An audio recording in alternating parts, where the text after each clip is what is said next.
So when I was growing up, sometimes well, most of the time it was pretty normal to see people being barefoot, and and it wasn't that it was the hippie, trendy thing to do. It was because it made sense. Why, um, why are you wearing shoes all of the time?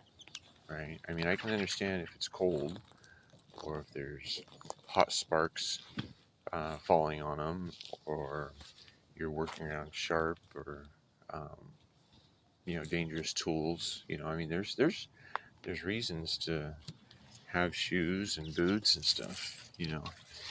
But they're kind of um, they're restrictive, right?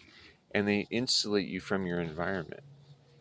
And when you're insulated from your environment and you are walking without awareness in everything that's happening in your right now moment, because that's what barefoot walking does.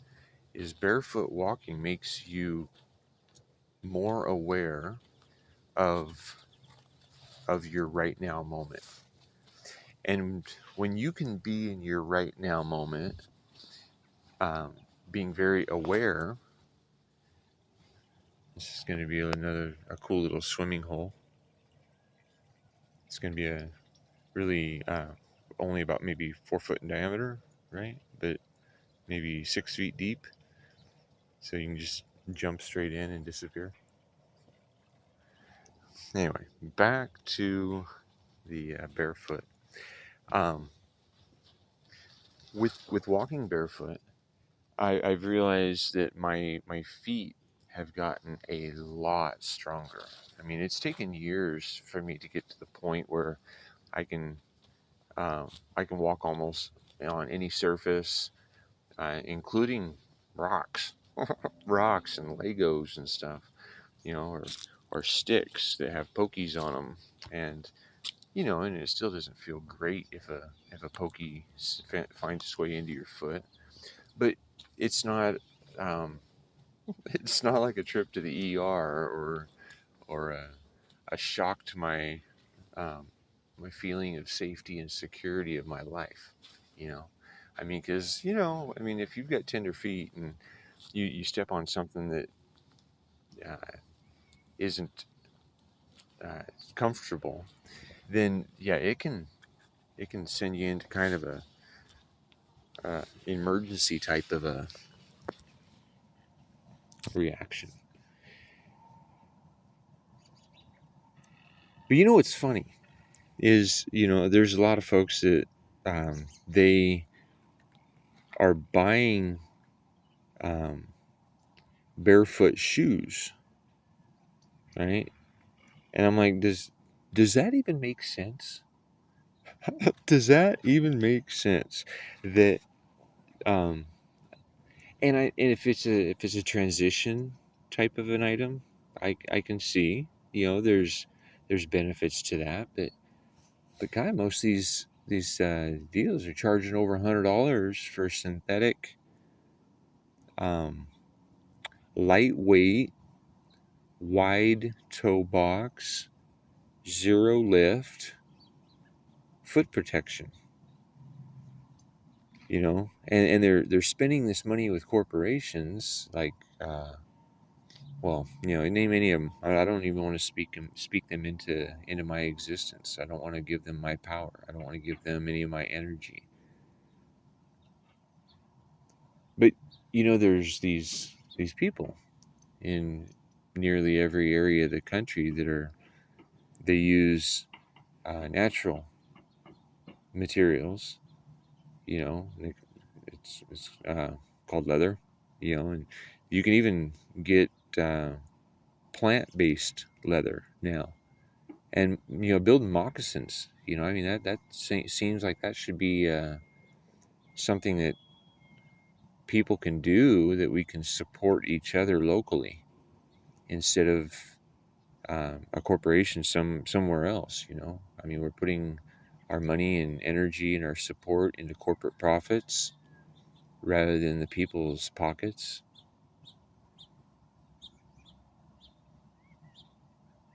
Anyway, there's a lot of solutions to the problems that we face in the world, and there's a lot of health benefits associated to walking barefoot. And I mean, if like I said, like if you're going to be in the in the snow or the freezing temperatures for an extended amount of time, then yeah, it's really nice to have some protection from that. Um, but when's the last time you have been uncomfortable for any kind of period of time? If we're never uncomfortable, we have to spend a lot of money and time to just try to keep maintaining our level of comfort because we get atrophy in our comfort. So anyway, but yeah, if you're walking on uneven surfaces regularly, it stimulates all of the little pressure points in your feet, and the added flexibility of your foot. That should be something that we are.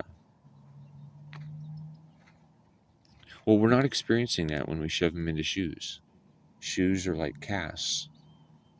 They hold your feet specific in a specific way, pretty tight. All right. And some of them boots, God, I mean, really, they don't even look like they're built for humans, right? Like little pointy toes, shoes with pointy toes. Isn't that something like little witches run around in? I don't know. Anyway, try it. It doesn't cost anything. You can start as slow as you want.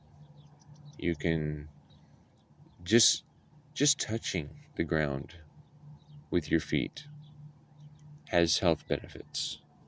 You can look up on a search engine, grounding or earthing, and basically it's a principle where you are collecting energy everywhere that you go. And if you're insulated from your environment, you're not letting go of that energy. And so, and we've only been wearing rubber soled shoes or plastic soled shoes for 50 years maybe. 50 or 60 years, I think, is when they started really pushing in rubber soled shoes. And you know well, then we run around in tires, or in cars with rubber tires, right? So we're insulated from the ground there. And if we're never actually touching the ground, we we're we're suffering from the energy that we've accumulated rather than allowing it to flow through us, right?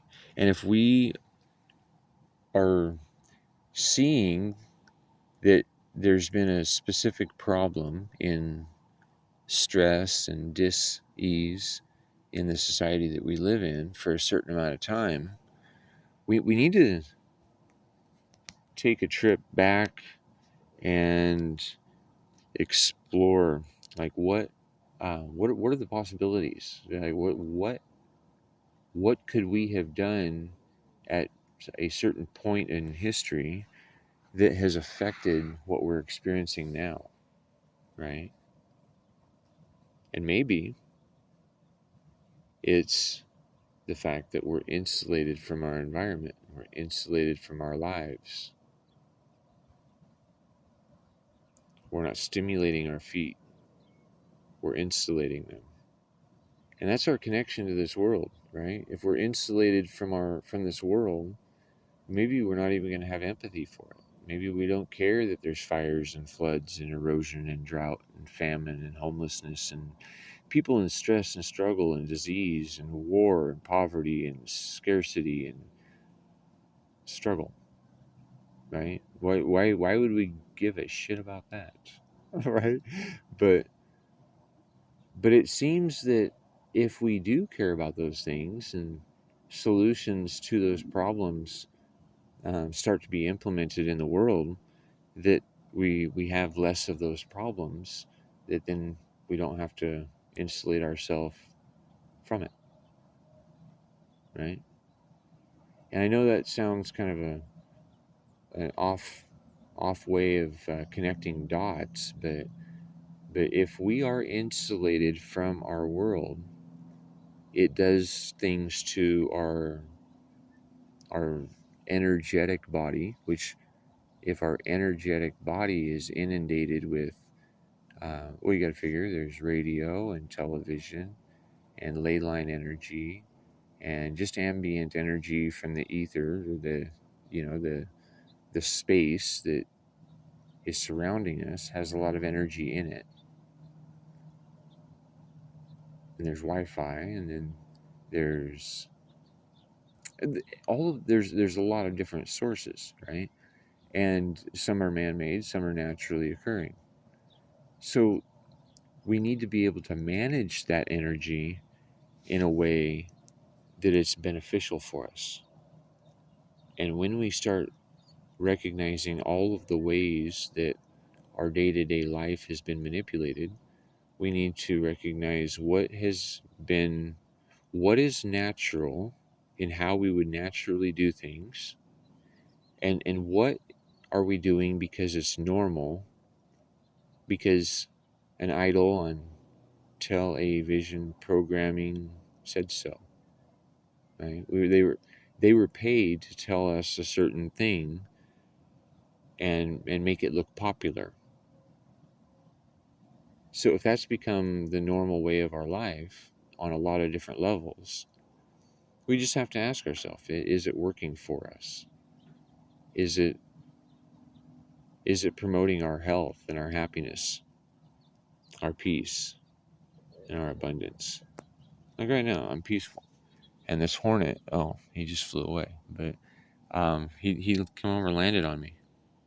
And because I didn't freak out, right? I mean, I saw him there, and I was like, there was a little thought in my mind that, oh my gosh, what if he's coming over here to bug me? And but he's like, that's what I'm always doing. I'm a bug, right? But no, he just came and visited for a moment and left. Anyways, we need to get reconnected to what's natural.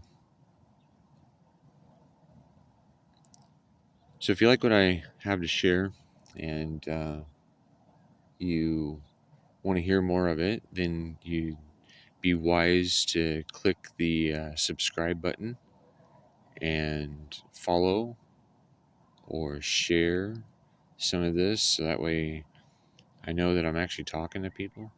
I mean, I see people on TikTok and on YouTube and all these platforms, and they have millions and millions of followers, but they're not really even saying anything of things that matter, right? I mean, there's some really inspiring folks out there, but there's a lot of people that it just doesn't seem to have any pertinence, at least in my life. So, but when we start uh, giving our energy to what matters, then that's what we're going to experience is the solutions.